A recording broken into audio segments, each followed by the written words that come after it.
Oke, sebelum kita belajar pelajaran kelas 12 elektrokimia, mari kita ulang dulu reaksi redoks kelas 10. Redoks singkatan dari reduksi dengan oksidasi. Nah, kita lihat. Nanti reaksi redoks itu ada reaksi reduksi, ada reaksi oksidasi. Redoks maka menjadi redoks. Sudah? Pengertian reduksi dengan oksidasi boleh ditinjau dari 3 cara. Yang pertama adalah dari segi oksigen, yang kedua dari segi elektron, yang ketiga dari segi bilangan oksidasi. Jadi ada 3. Nah, reaksi redoks itu adalah merupakan gabungan dari 2 reaksi, yaitu reaksi oksidasi dan reaksi reduksi. Nah, kita ambil contoh kalau dari segi pelepasan dan pengikatan oksigen. Kita ambil contoh nomor 1 di sini Fe ditambah O2 menghasilkan Fe2O3. Berarti Fe-nya mengikat oksigen. Nah, kalau yang ini pemanasan raksa oksida HgO terurai menjadi Hg ditambah O2. Jadi dilepas oksigen di sini.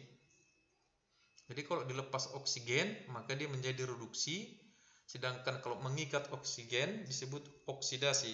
Maka dapat disimpulkan oksidasi pengikatan oksigen, sedangkan reduksi pelepasan oksigen.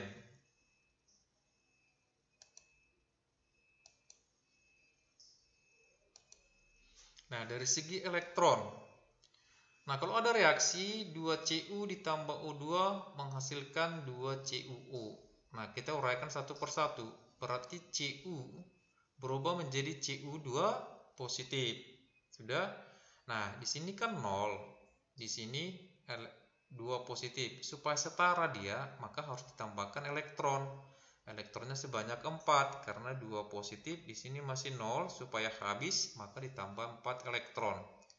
Nah, O2-nya O2 menjadi O2 negatif. Nah, di sini 4 negatif, di sini 0, maka di sini tambah 4 elektron. Ada oksidasi, ada reduksi, maka dia menjadi redoks. Itulah contohnya.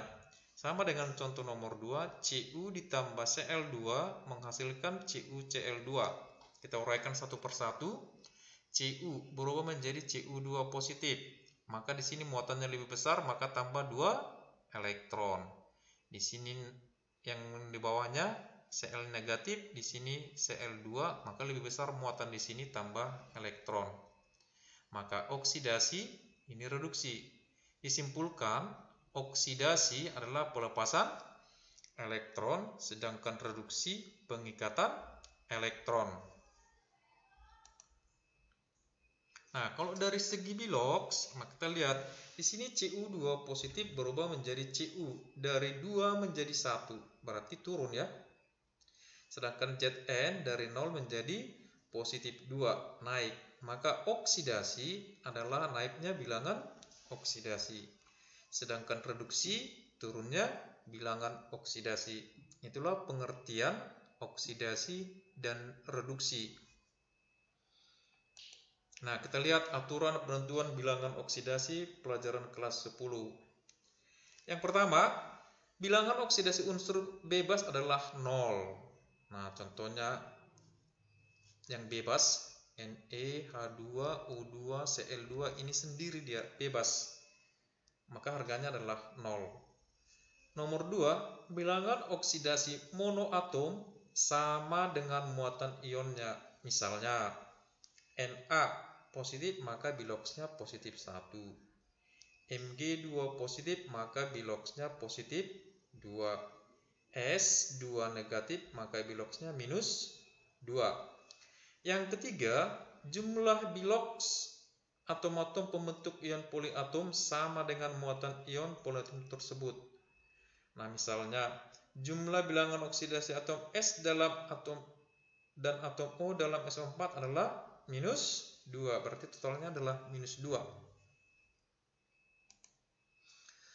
Yang keempat, jumlah bilangan oksidasi untuk semua atom dalam senyawa adalah 0. Berarti totalnya adalah 0. Jadi kalau kita totalkan dia harus pas dengan 0. 5. bilangan oksidasi unsur-unsur logam golongan utama sesuai dengan nomor golongannya. Berarti golongan 1A biloxnya adalah positif 1. Golongan 2A positif 2. 3A adalah positif 3. Maka kita lihat, kalau misalnya bilox K dalam KCl, K itu kan golongan 1. Maka dia adalah positif 1. Nanti Cl-nya menjadi minus 1. Karena jumlahnya adalah total dalam senyawa harus 0.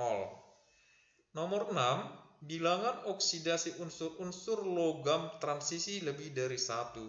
Nah, ini perlu dihafal. Nah, misalnya Cu biloxnya ada 2 jenis plus 1 dengan positif 2. Besi ada positif 2 dengan positif 3. Sn ada positif 2, ada positif 4, dan seterusnya. Nah, nomor 7, bilangan oksidasi hidrogen dalam senyawa adalah positif 1, kecuali dalam hidrida, yaitu atom hidrogen punya bilox minus 1. Misalnya H dalam H2O pasti positif 1. Tetapi kalau H berikatan dengan NaH, maka dia menjadi minus 1. Karena Na adalah golongan 1A. Maka 1A positif 1, maka H-nya menjadi minus 1. 8. Bilangan oksidasi oksigen dalam senyawa adalah minus 2, kecuali dalam peroksida minus 1. Dalam senyawa biner dengan fluor positif 2. Jadi O itu adalah selalu minus 2. Tapi ada yang minus 1, ada yang positif 1, ada yang minus setengah.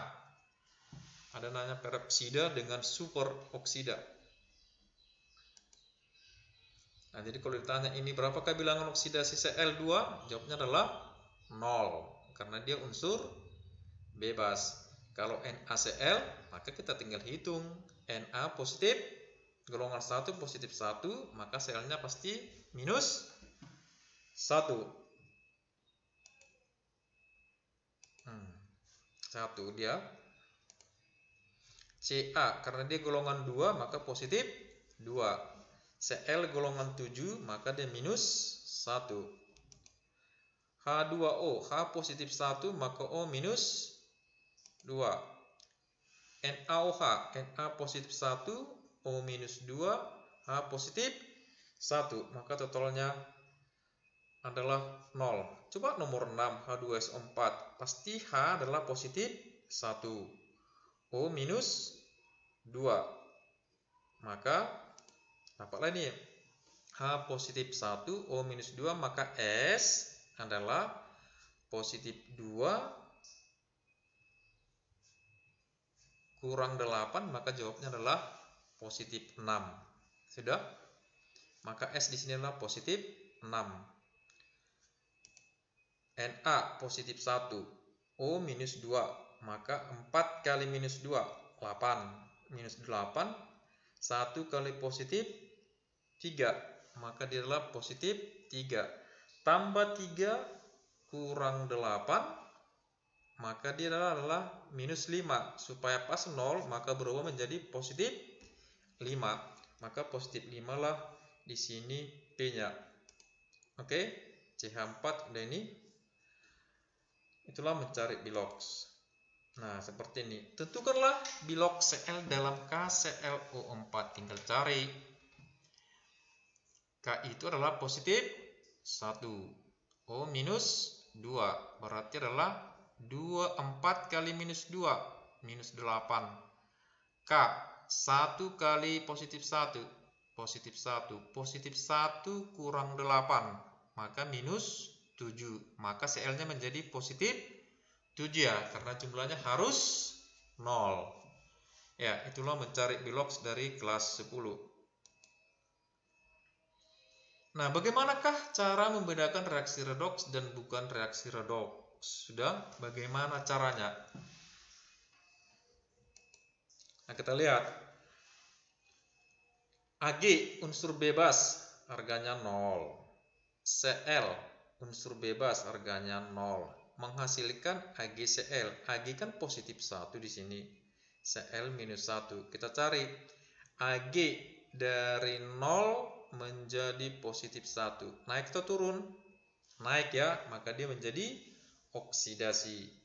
Maka dia Cl-nya dari 0 menjadi minus 1 adalah turun, maka reduksi. Ada oksidasi, ada reduksi, maka disebutlah dia redoks. Oke? Nah, sekarang kita lihat SnCl2. Sn pasti positif 2 ya, Cl-nya minus 1. I2 berarti unsur bebas ya, harganya 0. H positif 1, Cl minus 1. SnCl4 berarti Sn-nya positif 4, Cl-nya minus 1. Hi, H positif 1, I minus 1. Nah, kita lihat yang berubah yang mana? Sn dari positif 2 berubah menjadi Sn positif 4, maka dia menjadi oksidasi, naik. I dari 0 menjadi minus 1, turun, maka reduksi. Ada oksidasi, ada reduksi, maka menjadi redoks. Nah, kalau nomor 3, Cu positif 2, O minus 2. H positif 1, Cl minus 1. Cu positif 2, Cl minus 1. H positif 1, O minus 2. Cu positif 2 tak berubah ya.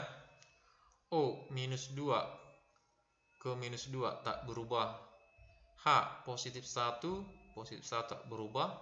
Cl minus 1 tidak berubah, tidak ada yang berubah, berarti bukan redoks.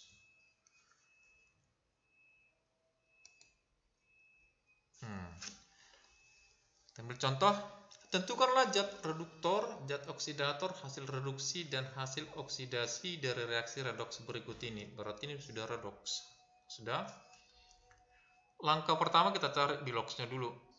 Cn positif 2, ini positif 4. Naik ya, oksidasi. I-nya dari 0 berubah menjadi minus 1, maka turun reduksi. Zat reduktor berarti mengalami reduktor. Reduktor itu artinya oksidasi. Sudah mengalami oksidasi dia, berarti naik biloxnya. Oksidator kebalikannya, berarti mengalami reduksi. Sudah? Supaya diingat, reduktor adalah zat yang mengalami oksidasi, sedangkan oksidator adalah zat yang mengalami reduksi. Kita lihat siapa yang reduktor, berarti yang mengalami oksidasi, berarti SnCl2 lah, karena Sn di sini kan. Sedangkan oksidatornya yang mengalami reduksi adalah I2. Jadi reduktor oksidator selalu berada di sebelah kiri ini. Nah, sedangkan hasil reduksi oksidasi berada sebelah kanan, namanya hasilnya, produknya. Jadi reduktor oksidatornya adalah sebelah kiri, hasilnya adalah sebelah kanan. Ingat, reduktor mengalami oksidasi, oksidator mengalami reduksi. Hasil reduksi, ini reduksi, hasilnya lihat panah, maka hasilnya adalah Hi. Hasil oksidasi, ini oksidasi, hasilnya adalah SnCl4. Oke? Nah, ada namanya autoredoks atau disproporsionasi. Reaksi redoks dengan satu jenis atom yang bilangan oksidasinya berubah mengalami oksidasi dan reduksi sekaligus. Jadi satu zat yang mengalami oksidasi dan reduksi. Misalnya seperti ini. Cl2 ditambah KOH menghasilkan KCl tambah KClO tambah H2O. Cl-nya mengalami dua peristiwa di sini. Yang pertama, Cl ini mengalami kemari dari 0 berubah menjadi minus 1. Naik atau turun? Turun ya. Maka dia reduksi. Sementara di sini ada dia dari 0 menjadi positif 1. Berarti naik dia, berarti oksidasi. Nah, kalau seperti ini gambarannya, satu zat mengalami reduksi oksidasi namanya reaksi disproporsionasi autoredoks. Disproporsionasi atau autoredoks. Jadi beda dengan yang tadi. Kalau ini kan dua zat, satu mengalami oksidasi, satu mengalami reduksi. Jadi itulah bedanya oksidasi dengan reduksi. Oksidasi reduksi pada autoredoks dengan reaksi redoks. Diingat ya, autoredoks itu satu zat mengalami dua peristiwa sekaligus, reduksi dengan oksidasi. Oke, itulah mengenai definisi oksidasi dan reduksi.